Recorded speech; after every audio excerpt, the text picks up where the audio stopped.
ജീവൻ്റെ വഴിയിലേക്ക് എല്ലാവർക്കും സ്വാഗതം. ഇന്ന് ദൈവഭാഗത്ത് നിന്ന് നമുക്ക് കുറ്റബോധത്തെ എങ്ങനെ ഓവർകം ചെയ്യാം, അതിനെ മറികടക്കേണ്ടത് എങ്ങനെയെന്നുള്ളത് ദൈവവചനത്തിൽ നിന്ന് നമുക്ക് ചിന്തിക്കാം. അത് ദൈവമക്കൾക്ക് മാത്രമല്ല, മറ്റ് പല കർത്താവിനെ അറിയാത്തവർക്കും ഒക്കെ ഒരു കുറ്റബോധം അവരുടെ ഉള്ളിലുണ്ട്. കുറ്റബോധം പലരുടെയും ജീവിതത്തിൽ അനുഭവസ്ഥമാകുന്നത് അവർ മറ്റുള്ളവരുമായിട്ട് കമ്പയർ ചെയ്യുമ്പോഴായിരിക്കാം, അല്ലെങ്കിൽ അവർ ദൈവവചനം വായിക്കുമ്പോഴായിരിക്കും അയ്യോ ഞാൻ ചെയ്തത് തെറ്റായിപ്പോയല്ലോ എന്നുള്ള ഒരു ചിന്ത വരുന്നത്.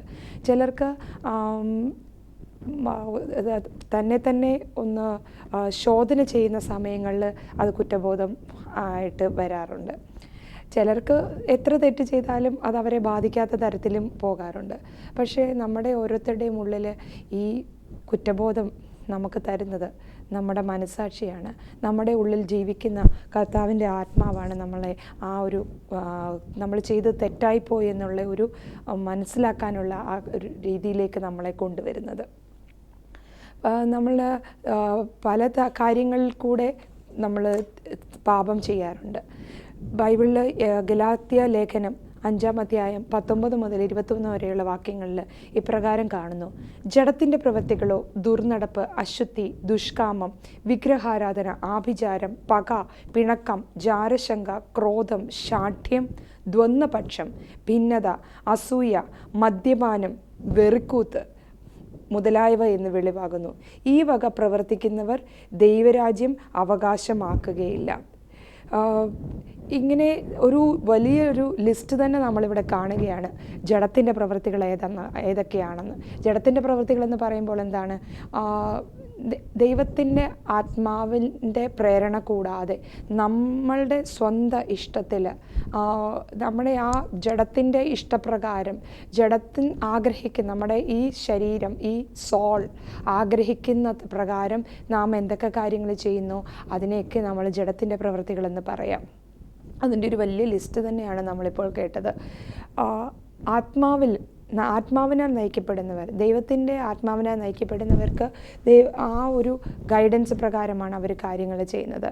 എന്നാൽ പോലും ചിലപ്പോഴൊക്കെ ആഗ്രഹങ്ങൾ, സോളിലെ ആഗ്രഹങ്ങൾ, ജഡത്തിൻ്റെ അഭിലാഷങ്ങൾ കയറി വരുമ്പോൾ ഈ ദൈവാത്മാവ് തരുന്ന ഗൈഡൻസിനെ മറികടന്ന് പല കാര്യങ്ങളും സ്വന്തം ഇഷ്ടത്തിന് ചെയ്യുന്നതായിട്ട് കാണാറുണ്ട്. നമുക്ക് പലപ്പോഴും കാണാം, ഒരു മനുഷ്യൻ ദൈവത്തെ നിഷേധിക്കുമ്പോൾ, ദൈവം വേണ്ട, എനിക്ക് എൻ്റെ കാര്യങ്ങൾ എൻ്റെ രീതിയിൽ ചെയ്യണമെന്ന് ചിന്തിക്കുമ്പോൾ ഒരു തരം സ്വാർത്ഥത, ഒരു തരം അഹങ്കാരം അവനെ ഭരിക്കുകയാണ്. അവൻ തന്നെ കൂടുതലായിട്ട് വിശ്വസിക്കുന്നു. ഇങ്ങനെ വരുമ്പോൾ നമുക്ക് കാണാൻ സാധിക്കുന്നത് അവന് ദൈവത്തോടും ഉള്ള അവൻ്റെ ബന്ധം മാത്രമല്ല, മറ്റുള്ള മനുഷ്യരോടുമുള്ള അവൻ്റെ ബന്ധം വഷളാകുന്നതായിട്ട് നമുക്ക് കാണാം. ദൈവത്തിൻ്റെ നമുക്ക് ഈ ദൈവവചനം അറിയാത്ത എത്രയോ പേര് ഉണ്ട്. അവരുടെ ഒരു മനസ്സാക്ഷിക്ക് നമ്മൾ റോമാലേഖനത്തിൽ വായിക്കുന്നുണ്ട്. പലവരും ദൈവവചനത്തെ അറിഞ്ഞവർ, ദൈവത്തിൻ്റെ നിയമങ്ങളെ അറിയാത്തവരുണ്ട്. അവരുടെ മനസ്സാക്ഷി പ്രകാരമാണ് ജീവിക്കുന്നത്. മനസ്സാക്ഷിയിൽ അവർക്ക് ഒരു ഏതാണ് ശരി, ഏതാണ് തെറ്റ് എന്നുള്ള ഒരു ഗൈഡൻസ് അവർക്ക് ലഭിക്കുന്നുണ്ട്. അതിനനുസരിച്ച് പല കാര്യങ്ങളും ചെയ്യുന്നുണ്ട്. അപ്പം അവർക്ക് എന്നാലും അവിടെയും ചിലപ്പോഴൊക്കെ അവർ ചെയ്തത് തെറ്റായി പോയി എന്നുള്ളത് മനസ്സിലാകുമ്പോൾ അവർക്കൊരു കുറ്റബോധം ഉണ്ടാകുന്നു. ചിലരത് ഡയറക്റ്റ് ആ മനുഷ്യരോട് തന്നെ പോയി അതിനെ ക്ലിയർ ആക്കുന്നു. പക്ഷേ അവർക്ക് അവരുടേതായ രീതിയിൽ, അവരുടെ അണ്ടർസ്റ്റാൻഡിങ്ങിൽ യേശുവിനെ അറിയാത്ത ഒരാൾ വേറെ ഒരു ദൈവത്തിൽ വേറെ പലതിലും വിശ്വസിക്കുന്നവരായിരിക്കാം, മനുഷ്യ ദൈവങ്ങളിൽ വിശ്വസിക്കുന്നവരായിരിക്കാം, അല്ലെങ്കിൽ അവരെ ഒരു വിഗ്രഹങ്ങളിൽ വിശ്വസിക്കുന്നവരായിരിക്കാം, അല്ല വേറെ രീതിയിൽ പല വിശ്വാസങ്ങളുള്ളവരായിരിക്കാം. അവരതിന് പറ്റുന്നതായ രീതിയിലുള്ള പശ്ചാത്താപത്തിനുള്ള പടികൾ അവർ ചെയ്യാറുണ്ട്. എന്നിരുന്നാൽ തന്നെയും എല്ലാവരും പാപം ചെയ്യുന്നുണ്ട്. പക്ഷേ ചിലർ ആ കുറ്റബോധത്തിൽ തന്നെ കഴിഞ്ഞു പോകുന്നു. അയ്യോ ഞാനങ്ങനെ ചെയ്തു പോയല്ലോ, എനിക്ക് എങ്ങനെ ഇതിൽ നിന്ന് പുറത്തു വരുവാനായിട്ട് സാധിക്കും, ഞാൻ എന്തിനാ അങ്ങനെ ചെയ്തു പോയത്, ഇനിയും ഞാൻ അങ്ങനെ ചെയ്തു പോവുമോ, ഇങ്ങനെയുള്ളതൊക്കെ ചിന്തകൾ വരുന്നുണ്ട്. അപ്പോൾ നമുക്ക് ആദ്യമായിട്ടൊന്ന് ചിന്തിക്കാം, എപ്പോഴാണ്, എങ്ങനെയാണ് നമ്മൾ പാപം ചെയ്യുന്നത്? യാക്കോബിൻ്റെ ലേഖനം 1-ാം അധ്യായം 14 മുതൽ 15 വരെയുള്ള വാക്യങ്ങൾ ഇപ്രകാരം പറയുന്നു: ഓരോരുത്തൻ പരീക്ഷിക്കപ്പെടുന്നത് സ്വന്തം മോഹത്താൽ ആകർഷിച്ച് വശീകരിക്കപ്പെടുകയാൽ ആകുന്നു. മോഹം ഗർഭം ധരിച്ച് പാപത്തെ പ്രസവിക്കുന്നു, പാപം മുഴുത്തിട്ട് മരണത്തെ പേറുന്നു. ഇവിടെ നമുക്ക് കാണാം, ഓരോരുത്തർക്കും അവരുടെ ഉള്ളിലെ മോഹങ്ങൾ, നേരത്തെ ഞാൻ പറഞ്ഞതുപോലെ അവരുടെ ഫ്ലഷിലുള്ള ആഗ്രഹങ്ങൾ, the desires of the flesh, അല്ലെങ്കിൽ അവരുടെ നമ്മളുടെ സോളിൻ്റെ ആഗ്രഹങ്ങൾ, അതിങ്ങനെ ഉടലെടുക്കുകയാണ്. അവരുടെ ഉള്ളിലിങ്ങനെ ഇരുന്ന് വളർന്ന് ആ മോഹം ഇങ്ങനെ വളർത്തിക്കൊണ്ട് വരികയാണ്. ഒരു പർട്ടിക്കുലർ കാര്യത്തോടുള്ള ഒരു മോഹം വർദ്ധിച്ച് വരുമ്പോൾ അതിനെ തടയാൻ പറ്റാത്ത രീതിയിൽ ആ മോഹം വളർന്നു കഴിയുമ്പോൾ എന്താ സംഭവിക്കുന്നത്? അത് പാപം ചെയ്യുവാനായിട്ട്, അത് തെറ്റാണെന്നറിഞ്ഞാൽ പോലും ആ തെറ്റ് ചെയ്യുവാനായിട്ട് പ്രേരിപ്പിക്കപ്പെടുന്നു, ചെയ്തു പോകുന്നു. അതുകൊണ്ടാണ് ഇവിടെ പറയുന്നത്, മോഹം ഗർഭം ധരിച്ച് പാപത്തെ പ്രസവിക്കുന്നുവെന്ന്. ഈ പാപം ചെയ്തു കഴിഞ്ഞിട്ട് ആദ്യമൊക്കെ ചിലപ്പോൾ കുറ്റബോധം കാണുമായിരിക്കും. പിന്നെയും ഈ മോഹം ഇങ്ങനെ ഉള്ളിൽ ശക്തിയായിട്ട് കിടക്കുമ്പോൾ വീണ്ടും ഇത് ചെയ്യുന്നത് തെറ്റാണെന്നറിയാമെങ്കിലും പാപം പിന്നെയും ചെയ്യുന്നു. ഒരു പാപം ചെയ്തു കഴിയുമ്പോൾ അതിനെ മറയ്ക്കാൻ വേണ്ടി വേറെ പാപങ്ങൾ ചെയ്യുന്നു. ചിലർ ഈ പാപം ചെയ്തിട്ട് അതിലൊരു സന്തോഷം തോന്നിയപ്പം അത് പിന്നെയും മറ്റ് പാപങ്ങളിലേക്ക് നയിക്കപ്പെടുന്നു. പല രീതിയിലും ഈ പാപം മരണത്തിലേക്ക് നയിക്കുന്നു. അതുകൊണ്ട് നമുക്കൊരു കാര്യം മനസ്സിലാക്കാം, പാപം നമ്മളെ മരണത്തിലേക്ക് നയിക്കുന്നു. പാപം ഒരിക്കലും നമ്മളെ ഒരു നിത്യജീവനിലേക്കോ സമാധാനത്തിലേക്കോ നയിക്കുന്നില്ല. എല്ലാ തരത്തിലും ഒരു മരണത്തിലേക്കാണ് നമ്മളെ ഇത് നയിക്കുന്നത്. നമ്മളിപ്പോൾ പറഞ്ഞ ഈ വാക്യത്തെ നമുക്ക് മീനിനെ ചൂണ്ടയിട്ട് പിടിക്കുന്നതിനോട് നമുക്ക് ഉപമിക്കാം. നമ്മൾ മീനെ പിടിക്കുമ്പോൾ എന്താണ്, നമ്മൾ അതിന് ഒരു ആഹാരം അതിന് ചൂണ്ടയിൽ കൊളുത്തിയിട്ട് നമ്മൾ വെള്ളത്തിയിടുമ്പോൾ എന്താണ്, നമ്മൾ അതിലേക്ക് അട്രാക്റ്റ് ചെയ്യുകയാണ്. ആ ആഹാരത്തിലേക്ക് അട്രാക്റ്റ് ചെയ്ത് മീന് അതിൻ്റെ സുരക്ഷിതമായ സ്ഥലങ്ങളിൽ നിന്ന് നീങ്ങി ഈ ചൂണ്ടയിൽ കൊളുത്തിയിരിക്കുന്ന ഫുഡ് പിടിക്കാനായിട്ട് കടന്നു വന്നു കഴിയുമ്പോൾ ചൂണ്ടയിൽ അത് കൊളുത്തപ്പെടുമ്പോൾ നമ്മൾ അതിനെ പിടിക്കും. ഇങ്ങനെ വരുമ്പോൾ നമ്മളിപ്പോൾ കേട്ടതുപോലെ ആ മോഹം നമ്മളെ പാപത്തിൻ്റെ കൊളുത്തിലേക്ക് പെടുത്തി കഴിയുമ്പോൾ നമുക്കതിൽ നിന്ന് രക്ഷപ്പെടാൻ പറ്റാത്ത പോലെ ഒരു അവസ്ഥയിലേക്ക് നമ്മൾ വരും. നമ്മുടെ ആദിമ മാതാപിതാക്കൾ പാപം ചെയ്തത് നമ്മൾ ഉൽപ്പത്തി പുസ്തകം 3-ാം അധ്യായത്തിൽ വായിക്കുന്നു. അവിടെ അവർ തെറ്റ് ചെയ്തപ്പോൾ എന്താ അവർ ചെയ്തത്? അവർക്ക് മനസ്സിലായി അവർ ചെയ്തത് തെറ്റാണെന്ന് മനസ്സിലായി കഴിഞ്ഞപ്പോൾ അവർ ദൈവത്തിൽ നിന്ന് അകന്നു മാറി. അവർ ഭയന്നിട്ട് അവർ പോയി ഒളിച്ചിരിക്കുകയാണ് ചെയ്യുന്നത്. ഇവരുടെ എന്താ സംഭവിച്ചത്? അവരുടെ മേലുണ്ടായിരുന്ന ആ മഹത്വം, ദൈവത്തിൻ്റെ മഹത്വം നീങ്ങിപ്പോകുക മാത്രമല്ല, അവർ ഒരു ആത്മീയ മരണത്തിലേക്ക്, അവരുടെ ആത്മാവ് അവിടെ മരിക്കുന്നതായിട്ട് നമ്മൾ കാണുന്നു. പക്ഷേ അവർ ചെയ്തത് തെറ്റായിപ്പോയി എന്ന് മനസ്സിലാക്കിയതുകൊണ്ട് ദൈവം അവർക്ക് ഒരു അവസരം കൂടെ കൊടുക്കുകയാണ്, ഒരു സെക്കൻഡ് ചാൻസും കൂടെ കൊടുക്കുകയാണ്. എന്നിരുന്നാൽ പോലും അവരുടെ ആ ഒരു പാപം മുഖേന നമ്മുടെ ഹ്യൂമാനിറ്റി മുഴുവൻ, മനുഷ്യരാശി മുഴുവൻ ആത്മമരണത്തിലേക്ക് നയിക്കപ്പെട്ടു. അപ്പോൾ നമുക്ക് ഈ പാപത്തിൽ നിന്ന് ഒരിക്കലും രക്ഷപ്പെടാനാകില്ല എന്നാണോ? ഒരിക്കലുമല്ല. നമ്മുടെ പാപത്തിൽ നിന്ന് നമുക്ക് രക്ഷപ്പെടാനായിട്ട് സാധിക്കും. യേശുക്രിസ്തു ഈ ലോകത്തിലേക്ക് വന്നപ്പോൾ, തൻ്റെ പബ്ലിക് മിനിസ്ട്രി ആരംഭിച്ചപ്പോൾ താൻ വളരെ ശക്തമായിട്ട് പറഞ്ഞു, മാനസാന്തരപ്പെടുവിൻ, ദൈവരാജ്യം സമീപിച്ചിരിക്കുന്നു, മാനസാന്തരപ്പെടുവിനെന്ന് വളരെ ശക്തമായിട്ട് വിളിച്ചു പറയുന്നുണ്ടായിരുന്നു. കർത്താവിൻ്റെ പബ്ലിക് മിനിസ്ട്രി തുടങ്ങുന്നതിന് മുമ്പ് യോഹന്നാൻ സ്നാപകനും കർത്താവിൻ്റെ പാതയൊരുക്കുവാൻ വന്നവനായ യോഹന്നാൻ സ്നാപകനും ഇതേ കാര്യം തന്നെ വിളിച്ചു പറയുന്നുണ്ടായിരുന്നു. തങ്ങളുടെ തെറ്റുകളെ ദൈവസന്നിധിയിൽ പറയാനായിട്ടും മാനസാന്തര സ്നാനം സ്വീകരിക്കുവാനായിട്ടും അവരെ നയിക്കുന്നതായിട്ട് നമ്മൾ കാണുന്നുണ്ട്. എന്താണ് ഈ മാനസാന്തരം എന്ന് പറയുന്നത്? റിപ്പൻറ്റൻസ് എന്ന് പറയുന്നത് നമ്മുടെ പാപങ്ങളെ, നമ്മുടെ തെറ്റുകളെ ദൈവത്തോട് ഏറ്റു പറയുന്നതാണ്. റിപ്പൻറ്റൻസ്, മാനസാന്തരം എന്ന് പറയുന്നത്. ഈ മാനസാന്തരത്തിലേക്ക് വരണമെങ്കിൽ നമുക്ക് എന്താ വേണ്ടുന്നത്? ഒരു വിശ്വാസം വേണം. വിശ്വാസം ആരില്ല വേണ്ടുന്നത്? ദൈവത്തിൽ വിശ്വാസം വേണം. ദൈവം എന്നെ രക്ഷയിലേക്ക് നയിക്കുമെന്നുള്ള ആ വിശ്വാസം ഉണ്ടെങ്കിൽ ഈ അവസ്ഥയിലേക്ക് വരുവാനായിട്ട് സാധിക്കുകയുള്ളൂ. അവിടെ വിശ്വസിക്കുന്നത് എന്താണ്? എൻ്റെ പാപത്തിൽ നിന്ന് കർത്താവായ യേശുക്രിസ്തു എന്നെ വിടുവിക്കും എന്നുള്ള ആ വിശ്വാസം. ഞാനങ്ങനെ എൻ്റെ പാപങ്ങളെ ഏറ്റുപറയുമ്പോൾ കർത്താവിൻ്റെ പാപങ്ങളെ ക്ഷമിക്കും എന്നുള്ള ആ വിശ്വാസം. ഇതാണ് നമ്മളെ മാനസാന്തരത്തിലേക്ക് നയിക്കുന്നത്. ആ ഒരു പടി നമ്മൾ കഴിഞ്ഞു കഴിയുമ്പോൾ നമുക്ക് നമ്മുടെ പാപത്തിൻ്റെ ആ കെട്ടിൽ നിന്ന് നമുക്കൊരു വിടുതൽ ലഭിക്കും. മാനസാന്തരം നമ്മളെ എന്തിലേക്ക് നയിക്കുന്നു? രക്ഷയിലേക്ക് നയിക്കുന്നു. ആ രക്ഷ നമുക്ക് ലഭിക്കുന്നത് ക്രിസ്തുവിൽ നിന്നാണ്. ആ ക്രിസ്തുവിൽ നമ്മൾ ജീവിക്കാൻ തുടങ്ങുമ്പോൾ ദൈവത്തിൻ്റെ ആ കൃപ നമ്മളെ അനുദിനം വഴി നടത്തുന്നതായിട്ട് നമുക്ക് കാണാം. നമുക്ക് എന്താ ഇത്ര ഉറപ്പ് ഈ ദൈവം നമ്മളോട് ക്ഷമിക്കുമെന്നുള്ള കാര്യം? അതിനും ദൈവവചനം തന്നെയാണ് അടിസ്ഥാനം. 1 യോഹന്നാൻ്റെ പുസ്തകം 2-ാം അധ്യായം 1-ാം വാക്യം, ഒരുത്തൻ പാപം ചെയ്തു എങ്കിലോ നീതിമാനായ യേശുക്രിസ്തു എന്ന കാര്യസ്ഥൻ നമുക്ക് പിതാവിൻ്റെ അടുക്കലുണ്ട്.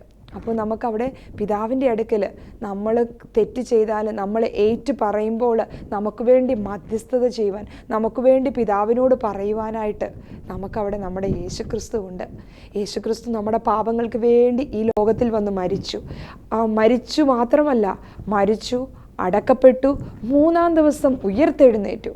അവിടെ ഒരു വലിയ ഉയർപ്പിൻ്റെ അനുഭവം നമുക്കവിടെ കാണുവാനായിട്ട് സാധിക്കും. ആ ഉയർത്തെഴുന്നേറ്റ ക്രിസ്തു ഇന്നും നമുക്ക് വേണ്ടി ജീവിക്കുന്നുണ്ട്. പിതാവായ ദൈവത്തിൻ്റെ വലതുഭാഗത്തിരുന്നു കൊണ്ട് നമുക്ക് വേണ്ടി മധ്യസ്ഥത ചെയ്തുകൊണ്ടിരിക്കുന്നു. അതുകൊണ്ട് നമ്മൾ ഒരു പാപം ചെയ്തു എങ്കിൽ നമുക്ക് വിശ്വസിക്കാം, നമ്മുടെ പാപങ്ങൾ ഏറ്റുപറഞ്ഞാൽ കർത്താവ് നമ്മളോട് ക്ഷമിക്കും, നമുക്ക് വേണ്ടി പിതാവിനോട് മധ്യസ്ഥത ചെയ്യും. ആർക്കും പിതാവിൻ്റെ അടുക്കിലേക്ക് ഡയറക്റ്റ് പോകുവാനായിട്ട് സാധിക്കില്ല. പിതാവിലേക്ക് പോകുവാനായിട്ട് നമുക്ക് യേശുക്രിസ്തു മുഖേനയാണ് സാധിക്കുന്നത്. അപ്പോൾ നമ്മൾ ആദ്യമായിട്ട് നമ്മൾ ചെയ്യേണ്ടത് നമ്മുടെ പാപങ്ങളെ ഏറ്റ് ദൈവത്തോട് പറയണം. പാപം ഏറ്റു പറയുമ്പോൾ നമുക്ക് വലിയ വിടുതലുകളാണ് സംഭവിക്കുന്നത്. ദാവീദ് രാജാവിൻ്റെ ജീവിതത്തിൽ നമുക്കത് കാണാം. ദാവീദ് രാജാവ് തൻ്റെ ആ അനുഭവത്തെ 32-ാം സങ്കീർത്തനം 1 മുതൽ 5 വരെയുള്ള വാക്യങ്ങളിൽ ഇപ്രകാരം അവതരിപ്പിക്കുന്നുണ്ട്. ലംഘനം ക്ഷമിച്ചും പാപം മറച്ചും കിട്ടിയവൻ ഭാഗ്യവാൻ. യഹോവ അകൃത്യം കണക്കിടാതെയും ആത്മാവിൽ കപടമില്ലാതെയും ഇരിക്കുന്ന മനുഷ്യൻ ഭാഗ്യവാൻ. ഞാൻ മിണ്ടാതെ ഇരുന്നപ്പോൾ നിത്യമായ ഞരക്കത്താൽ എൻ്റെ അസ്ഥികൾ ക്ഷയിച്ചുപോയി. രാവും പകലും നിന്റെ കൈ എൻ്റെ മേൽ ഭാരമായിരുന്നു. എൻ്റെ മജ്ജ വേനൽക്കാലത്തിൽ ഉഷ്ണത്താൽ എന്ന പോലെ വറ്റിപ്പോയി. ഞാൻ എൻ്റെ പാപം നിന്നോട് അറിയിച്ചു, എൻ്റെ അകൃത്യം മറച്ചതുമില്ല. എൻ്റെ ലംഘനങ്ങളെ ഞാൻ യഹോവയോട് ഏറ്റു പറയുമെന്ന് ഞാൻ പറഞ്ഞു. അപ്പോൾ നീ എൻ്റെ പാപത്തിൻ്റെ കുറ്റം ക്ഷമിച്ചു തന്നു. ദാവീദ് രാജാവിൻ്റെ അനുഭവം ഇവിടെ കേട്ടില്ലേ? എത്ര ഭംഗിയായിട്ടാണ് ദാവീദ് രാജാവ് ഇവിടെ പറയുന്നത്. ദാവീദ് രാജാവ് ആദ്യം തന്നെ പറയുന്നത് എങ്ങനെയുള്ളവരാണ് ഭാഗ്യവാൻ? ലംഘനം ക്ഷമിച്ചും പാപം മറച്ചും കിട്ടിയവൻ ഭാഗ്യവാൻ. അതുമാത്രമല്ല, യഹോവ അകൃത്യം കണക്കിടാതെയും ആത്മാവിൽ കപടമില്ലാതെയും ഇരിക്കുന്ന മനുഷ്യൻ ഭാഗ്യവാൻ. അപ്പം ദൈവത്തോട് ഏറ്റു പറഞ്ഞപ്പോൾ എന്താ അവിടെ സംഭവിക്കുന്നത്? ദൈവം പിന്നെ ആ അകൃത്യത്തെ കണക്കിടുന്നില്ല. അങ്ങനെയുള്ള മനുഷ്യൻ ഭാഗ്യവാനാണ്. പിന്നെ ആത്മാവിൽ കപടമില്ലാതെ, നമുക്കൊരു കപടഭക്തി ഇവിടെ കാണിക്കാൻ പറ്റും, ഒരു ഹിപ്പോക്രൈറ്റിക് നേച്ചർ ഇവിടെ കാണിക്കാനായിട്ട് സാധിക്കില്ല. നമ്മൾ ഏറ്റു പറഞ്ഞാൽ അത് യഥാർത്ഥമായിട്ട് ആത്മാർത്ഥമായിട്ട് ദൈവസന്നിധിയിൽ ഏറ്റു പറഞ്ഞതായിരിക്കണം. അല്ലാതെ എനിക്ക് എങ്ങനെയും ഒന്ന് ഏറ്റു പറയണം, എനിക്ക് ഏറ്റു പറഞ്ഞാൽ എനിക്ക് പാപക്ഷമ ലഭിക്കും, അതുകൊണ്ട് ഞാനങ്ങ് പറഞ്ഞേക്കാം, അത് കഴിഞ്ഞിട്ട് പിന്നെ എനിക്ക് തോന്നുവാണെങ്കിൽ ഞാൻ ഇത് തെറ്റ് ചെയ്തേക്കാം, അന്നേരം പിന്നെ ഇതേപോലെ അങ്ങ് ക്ഷമ പറഞ്ഞേക്കാം. അങ്ങനെയല്ല, അങ്ങനെയുള്ള ക്ഷമയല്ല, ഒരു മാനസാന്തരമല്ല കർത്താവ് ആഗ്രഹിക്കുന്നത്. മാനസാന്തരം എന്ന് വെച്ചാൽ നിങ്ങളുടെ മനസ്സിന് ഒരു ചേഞ്ച് വരണം. A full change is needed over there. അവിടെ എന്താ വേണ്ടുന്നത്? അവിടെ ഒരു സിൻസിയറായിട്ടുള്ള ഒരു പശ്ചാത്താപമാണ് അവിടെ വരേണ്ടത്. ചെയ്തു കഴിഞ്ഞാൽ, ഒരു തെറ്റ് ചെയ്ത് കഴിഞ്ഞ് അത് ദൈവത്തോട് ഏറ്റു പറഞ്ഞു കഴിഞ്ഞാൽ പിന്നെയും അത് ചെയ്യാം എന്നുള്ള പ്രതീക്ഷയല്ല, പിന്നെയും അത് ചെയ്യണമെന്നുള്ള ആഗ്രഹം നിലനിൽക്കുന്നതല്ല, പക്ഷേ അത് വേരോടെ പറിച്ചു കളയുന്ന ഒരു അനുഭവമായിരിക്കണം അവിടെ. പിന്നെയും നിങ്ങളുടെ ഹൃദയത്തിൽ അങ്ങനെയുള്ള ആഗ്രഹങ്ങൾ വന്നാലും ദൈവത്തിൻ്റെ ആത്മാവ് നിങ്ങളെ ശക്തീകരിക്കും ആ തെറ്റ് ചെയ്യാതിരിക്കാനായിട്ട്. അതിനുള്ള മാനസിക ബലം, ആത്മീക ബലം ദൈവത്തിൻ്റെ ആത്മാവ് നിങ്ങൾക്ക് തരുന്നതായിരിക്കും.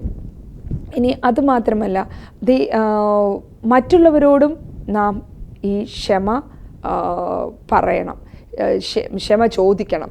ഇപ്പോൾ നമ്മൾ നമ്മുടെ തെറ്റുകളെ ദൈവത്തോട് ഏറ്റുപറഞ്ഞ് നമ്മൾ ക്ഷമ നേടി. അതുപോലെ തന്നെ കഴിവുള്ളിടത്തോളം നമ്മൾ ആരോടാണോ തെറ്റ് ചെയ്തത് അവരോട് നേരിട്ട് ചെന്ന് ക്ഷമ നേടണം. ഇപ്പോൾ അതിന് സാധിക്കാത്തൊരവസരമാണ്, അങ്ങനെ നമ്മളെ മനസ്സിലാക്കാത്തവരാണ്, അങ്ങനെ നമ്മളുടെ കാര്യം കേൾക്കാൻ താല്പര്യമില്ലാത്തവരാണ് എന്നുണ്ടെങ്കിൽ നിങ്ങളുടെ ഹൃദയത്തിൽ നിന്ന് അവരോട് ക്ഷമിക്കണം. ഹൃദയത്തിൽ നിന്ന് അവരോട് ക്ഷമിക്കണം.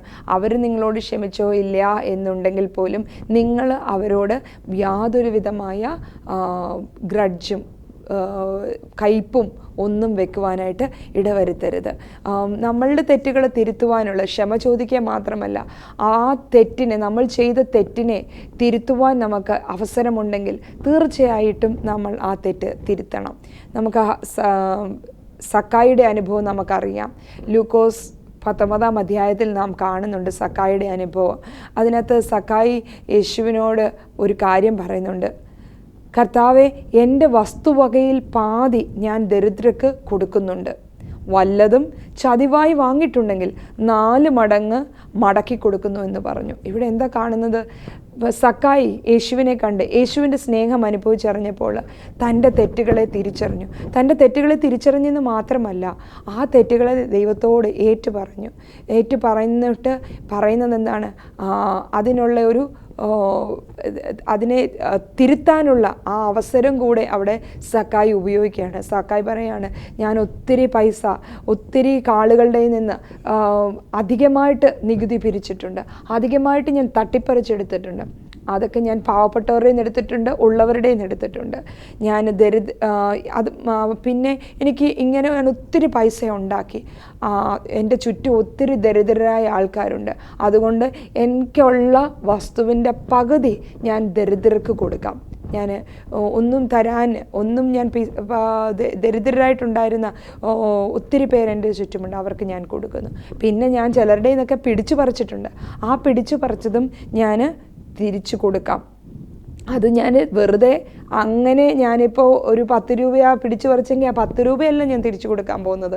ഞാനത് 4 മടങ്ങായിട്ട്, ഞാൻ 10 രൂപ പിടിച്ചു പറിച്ചെങ്കിൽ ഞാൻ 40 രൂപ തിരിച്ചു കൊടുക്കാം എന്നുള്ള ഒരു വലിയ പശ്ചാത്താപം നമുക്ക് സക്കായിയുടെ ജീവിതത്തിൽ കാണാനായിട്ട് സാധിക്കുന്നുണ്ട്. ഈ തരത്തിലുള്ള ഒരു തിരുത്ത് നമ്മുടെ ജീവിതത്തിലും ആവശ്യമാണ്. അത് തിരുത്ത് നമുക്ക് ചെയ്യുവാൻ നമ്മുടെ മുൻപിൽ സാഹചര്യമുണ്ടെങ്കിൽ നമ്മളത് ചെയ്തിരിക്കണം.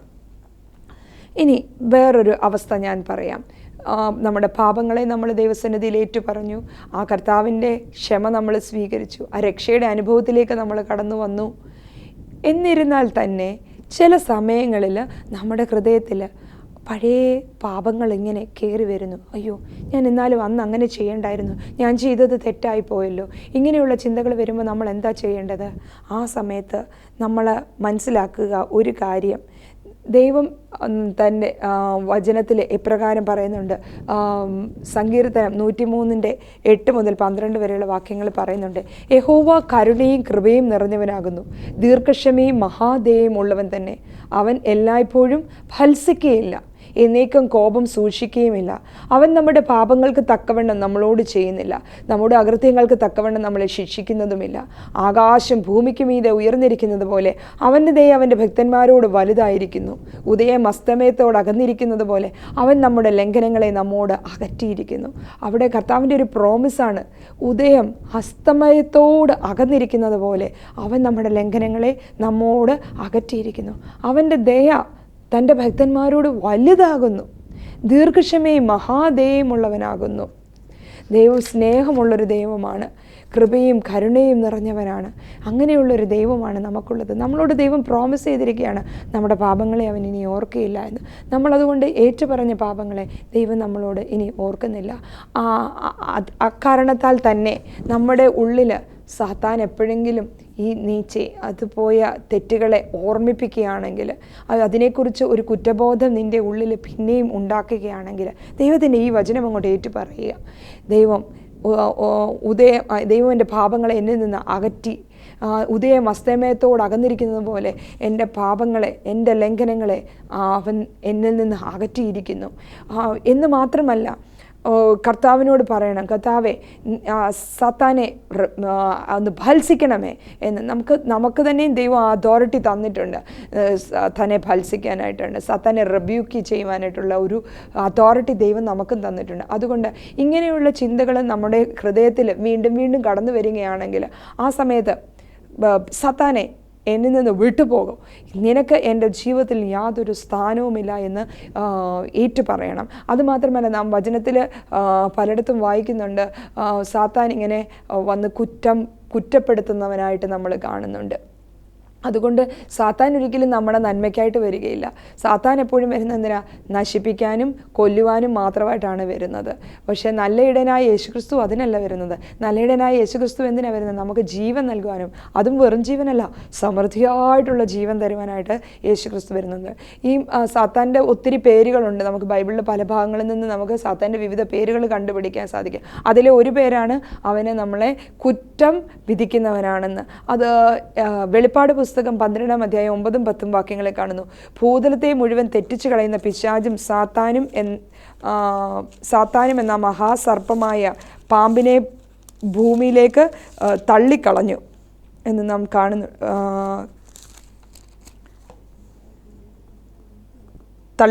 അപ്പോൾ ഞാൻ സ്വർഗത്തിൽ നിന്നൊരു മഹാശബ്ദം പറഞ്ഞു കേട്ടത്, ഇപ്പോൾ നമ്മുടെ ദൈവത്തിൻ്റെ രക്ഷയും ശക്തിയും രാജ്യവും അവൻ്റെ ക്രിസ്തുവിൻ്റെ ആധിപത്യവും തുടങ്ങിയിരിക്കുന്നു. നമ്മുടെ സഹോദരന്മാരെ രാപ്പകൽ ദൈവസന്നിധിയിൽ കുറ്റം ചുമത്തുന്ന അപവാദിയെ തള്ളിയിട്ട് കളഞ്ഞുവല്ലോ. അവനെ കുഞ്ഞാടിൻ്റെ രക്തം ഹേതുവായിട്ടും തങ്ങളുടെ സാക്ഷ്യവചനം ഹേതുവായിട്ടും ജയിച്ചും മരണപര്യന്തം തങ്ങളുടെ പ്രാണനെ സ്നേഹിച്ചതുമില്ല. ആകയാൽ സ്വർഗവും അതിൽ ആവസിക്കുന്നവരുമായുള്ളവരെ ആനന്ദിപ്പിൻ. ഭൂമിക്കും സമുദ്രത്തിനും അയ്യോ കഷ്ടം, പിശാച് തനിക്ക് അല്പകാലമേ ഉള്ളൂ എന്നറിഞ്ഞ് മഹാക്രോധത്തോടെ നിങ്ങളുടെ അടുക്കൽ ഇറങ്ങി വന്നിരിക്കുന്നു. ഇവിടെ നമ്മൾ കാണുന്നുണ്ട് പിശാചിനെ വിളിക്കുന്നത് നമ്മുടെ സഹോദരന്മാരെ രാപ്പകൽ ദേവസന്നിധിയിൽ കുറ്റം ചുമത്തുന്ന അപവാദി എന്നാണ് പറഞ്ഞിരിക്കുന്നത്. അപവാദി എന്നാൽ കുറ്റം പറയുന്നവന്, അല്ലെങ്കിൽ അക്യൂസർ, അങ്ങനെയുള്ള ഒരു സാത്താനാണ്. അപ്പോൾ ആ സാത്താന് ഇങ്ങനെ ഏറ്റുപറഞ്ഞ തെറ്റിനെ പോലും നമ്മളെ ഇടയ്ക്കിടയ്ക്ക് ഓർപ്പിച്ചിട്ട്, നീ ചെയ്തത് ശരിയായില്ല, നിനക്കൊരിക്കലും ഗുണം വരാൻ പോകുന്നില്ല, നീ ഇനി എത്ര ദൈവത്തോട് ഏറ്റു പറഞ്ഞാലും അതിൻ്റെ റിസൾട്ട് എന്നും നിൽക്കും എന്നൊക്കെയുള്ള ഒരു ചിന്ത നമ്മുടെ ഉള്ളിൽ കൊണ്ടുവന്ന് നമ്മളെ തളർത്താൻ നോക്കും.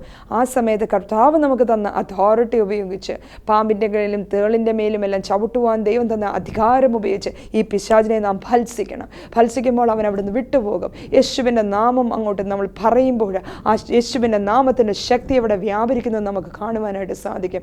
യേശുവിൻ്റെ നാമത്തിൻ്റെ ശക്തിയാൽ ഈ സാത്താൻ അവിടുന്ന് വിട്ടുപോകും. പാപത്തിൻ്റെ ശക്തിക്ക് നമ്മുടെ മേൽ ഇനി അധികാരമില്ല. കാരണം പാപത്തെ ജയിച്ചവനായ ക്രിസ്തുവാണ് നമ്മുടെ ഉള്ളിൽ വസിക്കുന്നത്. കർത്താവിനെ നിങ്ങളുടെ രക്ഷിതാവായി സ്വീകരിച്ചു കഴിഞ്ഞാൽ ഹല്ലേലൂയ, നിങ്ങൾക്ക് ആ രക്ഷ അനുഭവിക്കുവാനായിട്ട് സാധിക്കും, ആ സമാധാനം അനുഭവിക്കുവാനായിട്ട് സാധിക്കും, ആ വിടുതൽ അനുഭവിക്കുവാനായിട്ട് സാധിക്കും. പാപത്തിന് ഇനിമേൽ നിങ്ങളുടെ മേൽ അധികാരമില്ല. നമുക്ക് പത്രോസിൻ്റെ ജീവിതത്തെ തന്നെ നോക്കാം. പത്രോസ് യേശുവിനെ വളരെ സ്നേഹിച്ചിരുന്ന ഒരു ശിഷ്യനായിരുന്നു. എന്നിരുന്നാൽ പോലും പത്രോസ് കർത്താവിനെ തള്ളിപ്പറയേണ്ടുന്നതായ ഒരു അവസരം വന്നതായിട്ട് നമ്മൾ കാണുന്നുണ്ട്. തൻ്റെ ഭയം കൊണ്ടായിരുന്നു തള്ളിപ്പറഞ്ഞത്. പക്ഷേ അതിനു മുമ്പേ കർത്താവ് പറഞ്ഞിരുന്നു, ഇന്ന് കോഴി കൂകുന്നതിന് 3 വട്ടം, കോഴിക്ക് കൂകും മുമ്പേ നീ 3 വട്ടം എന്നെ തള്ളിപ്പറയുമെന്ന് യേശു പറഞ്ഞിരുന്നു.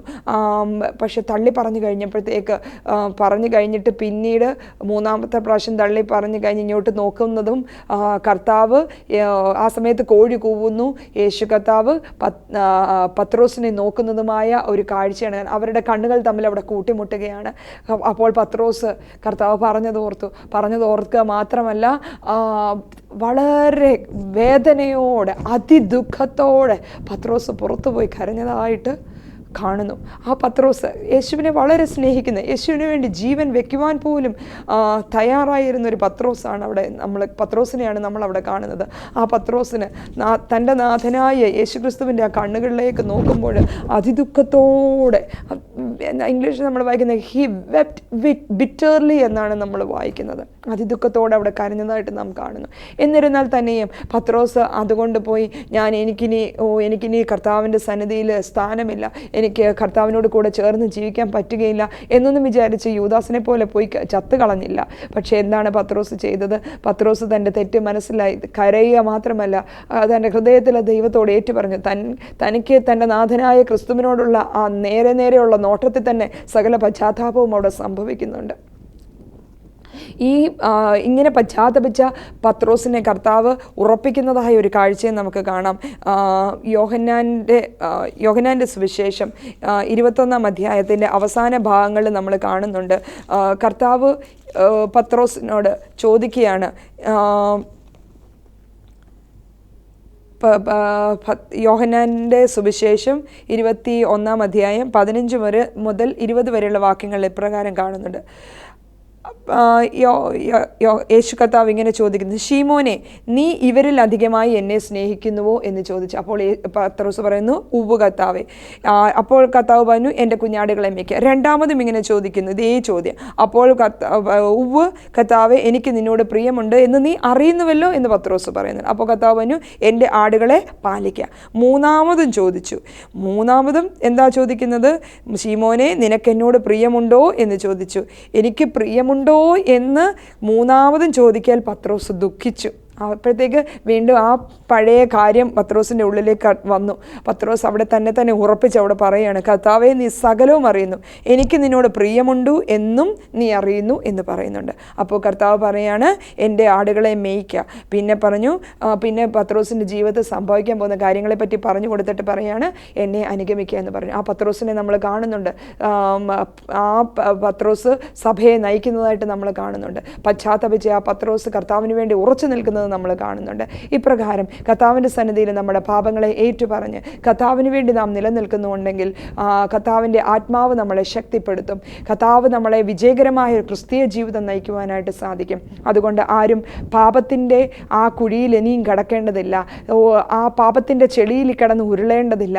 അവിടെ നിന്ന് ചാടി എഴുന്നേറ്റ് കർത്താവിനോട് നിൻ്റെ പാപങ്ങളെ ഏറ്റുപറഞ്ഞ് കർത്താവായ യേശുക്രിസ്തുവിൻ്റെ നാമത്തിൽ നീ ആ രക്ഷയെ പ്രാപിക്കുക. രക്ഷയെ പ്രാപിച്ചിട്ട് നീ പിതാവായ ദൈവത്തിൻ്റെയും പുത്രനായ ദൈവത്തിൻ്റെയും പരിശുദ്ധമായ ദൈവത്തിൻ്റെയും നാമത്തിൽ സ്നാനമിട്ട് നല്ല ഒരു ക്രിസ്തീയ ജീവിതം നയിക്കുക.